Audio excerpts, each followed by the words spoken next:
Let us commence. Technically, this is still considered a disk method, but that's silly because we're not using disks, we're using cross sections. Simplistically, all you need to do is find the area of one of those shapes. So if you're stacking squares up on top, you just need to find the area of one square and then integrate all the squares. It sounds easy, it's not really that easy.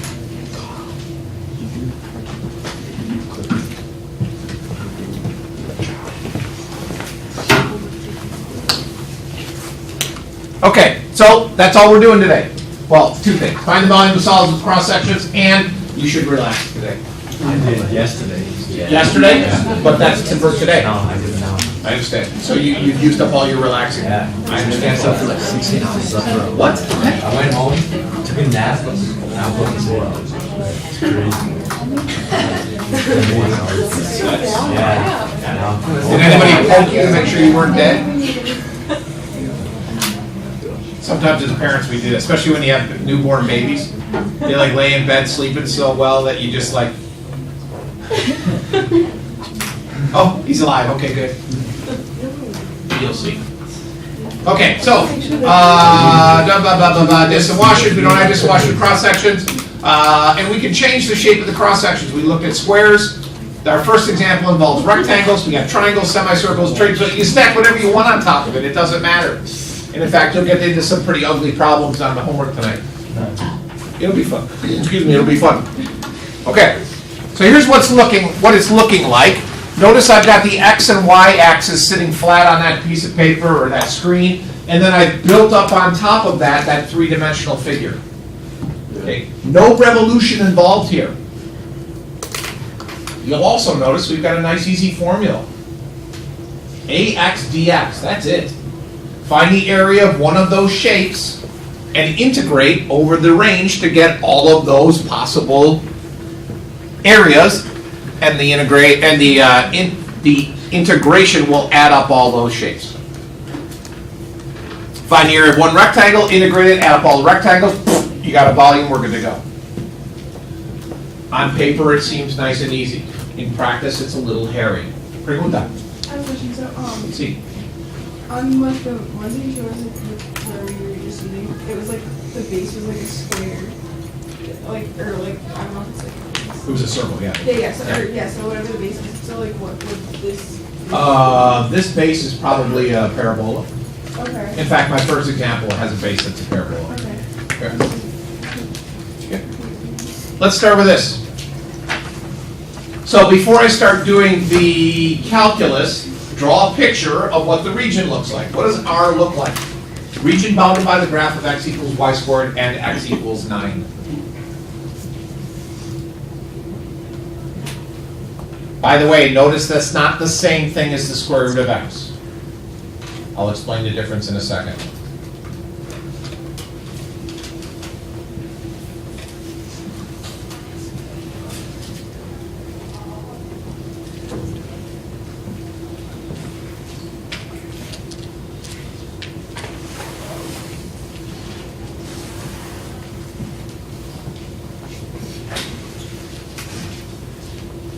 Okay, should get something like that.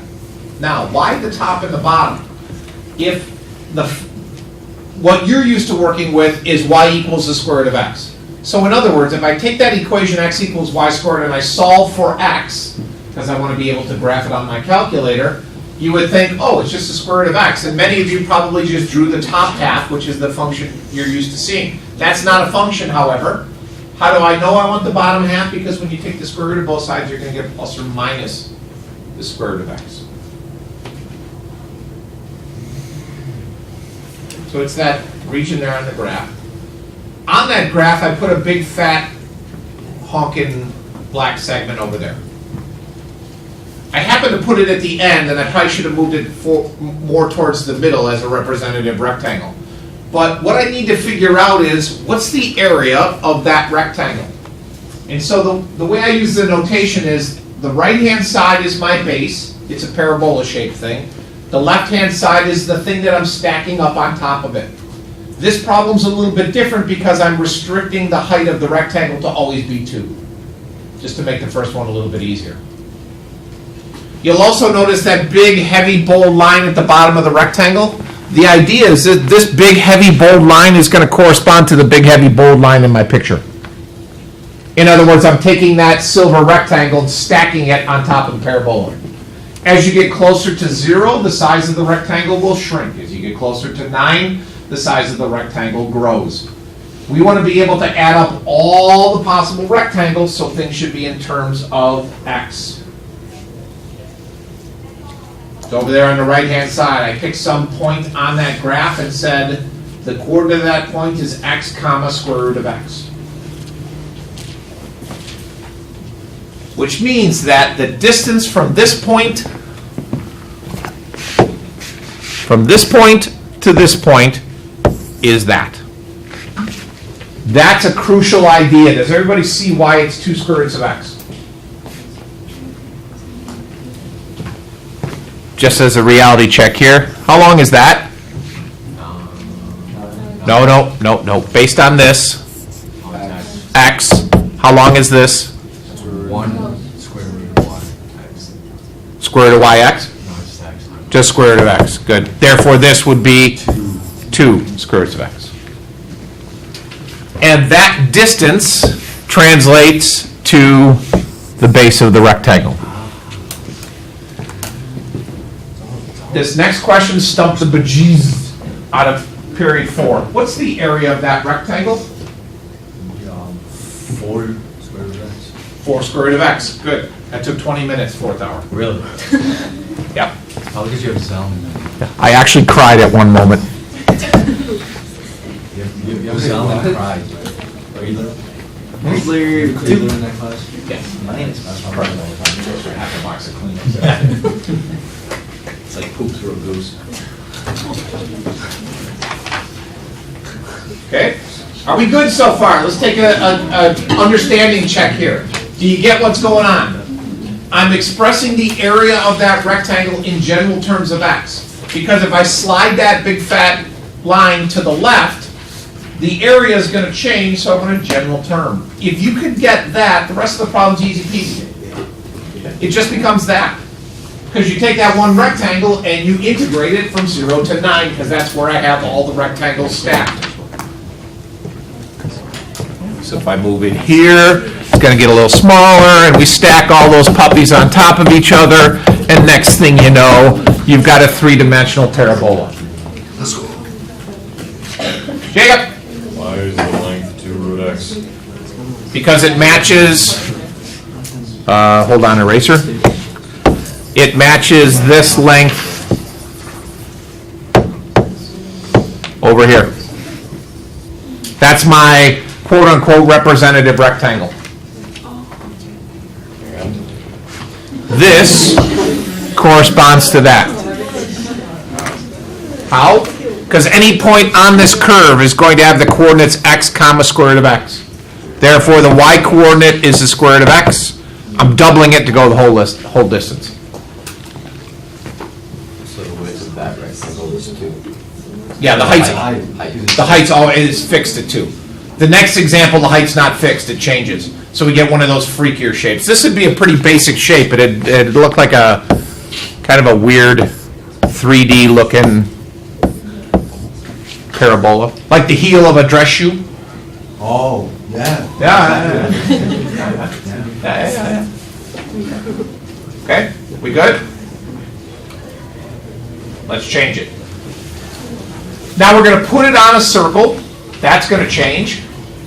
We're going to change the shape. It's going to be an equilateral triangle.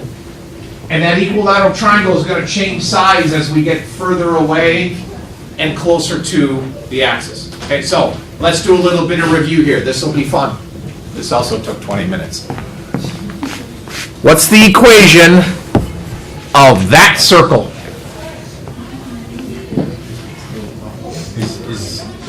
Is it 4 like long? The radius is 4, yes. 65.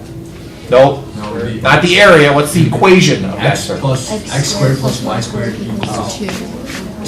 X squared plus y squared is equal to 2. Two. 2, 4, 16. 6, 8, 2, 4, 6, 8, 16. 12, It's 16. 18, 32, 41. It's 16. 16. Sold. You gotta square it. Are you just reading the slideshow there, Emily? Oh, okay. Just checking.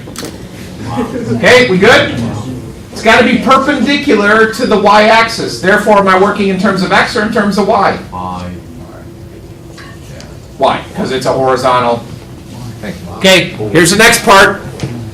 Where is that point? By the way, that big fat line that I drew is randomized. It can be anywhere in that circle. Okay, let's start with the easy part. Since we're working in terms of y, what's the y coordinate of that point?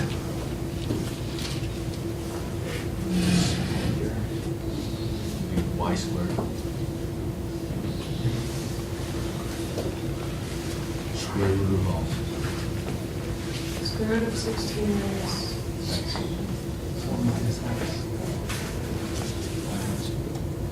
You're on the right track, but that's not the question I asked. Just y. Y. Exactly. No, Y. Right. No, like, Y is a Y. Oh, I misunderstood.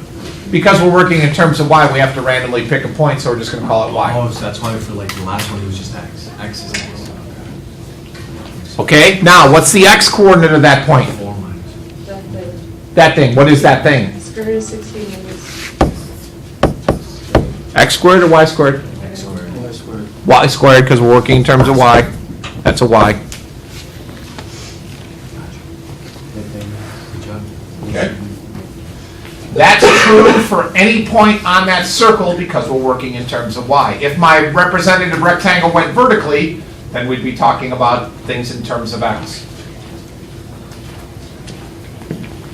This is going to be so much fun, I'm going to change color. Not me, I mean the marker I'm using. I might though. How long is that?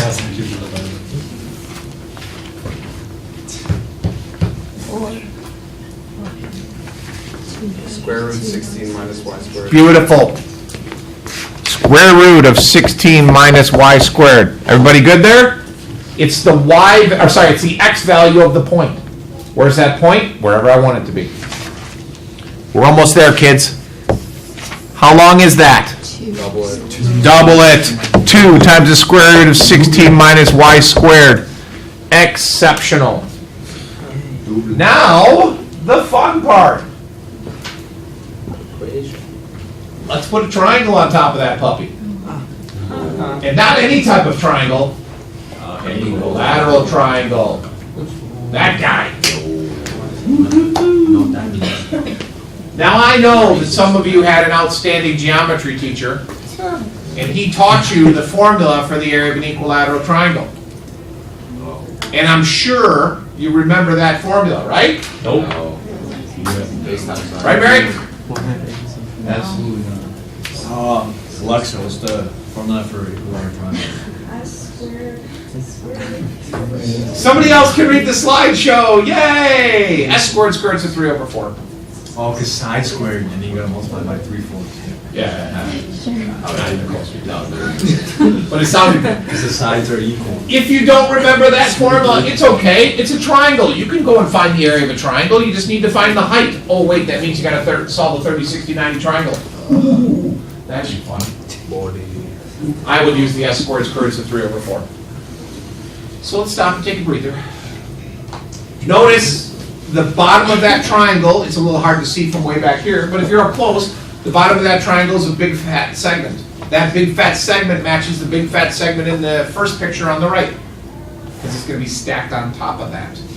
So in this case, S is that 2 times the square root of 16 minus y squared.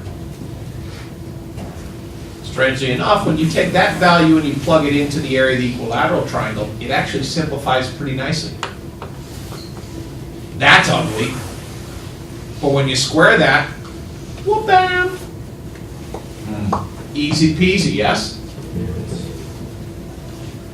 Hard work's done.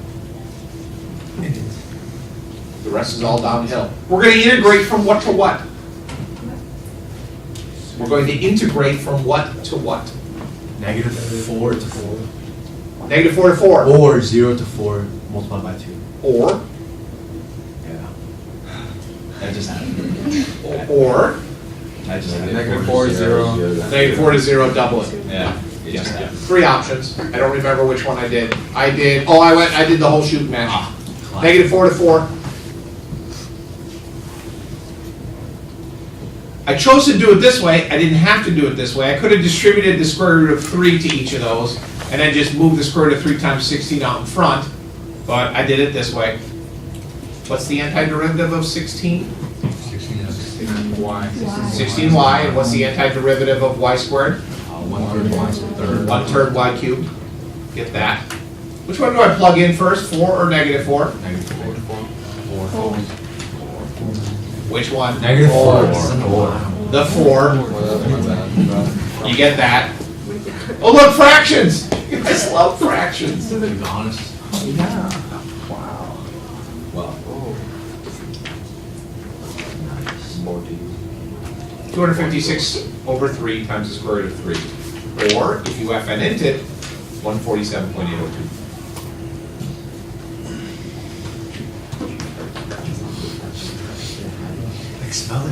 Questions?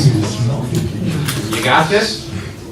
No. The difficulty here is creating the equation of the figure that you're standing up on top of your base. You need a general formula in order for you to integrate. You can't just find the area of one of them and integrate it, because you'll get a train wreck. We good? This will be fun. Get it, it's a cross section. You should use the Y wing. Y wing. Wow. Or the X wing. I very forget.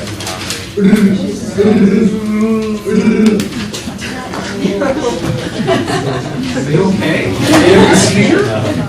That wasn't bad. This was horrible. Mine was I was the one who he was doing that. Go ahead. Not even close. No, you like Solid. Not yet. I was like, That's when he was better than that. Really? Wow. Yeah. Can I go wash my hands? What's wrong with him? Too many Wookiee impressions? Gotta wash them.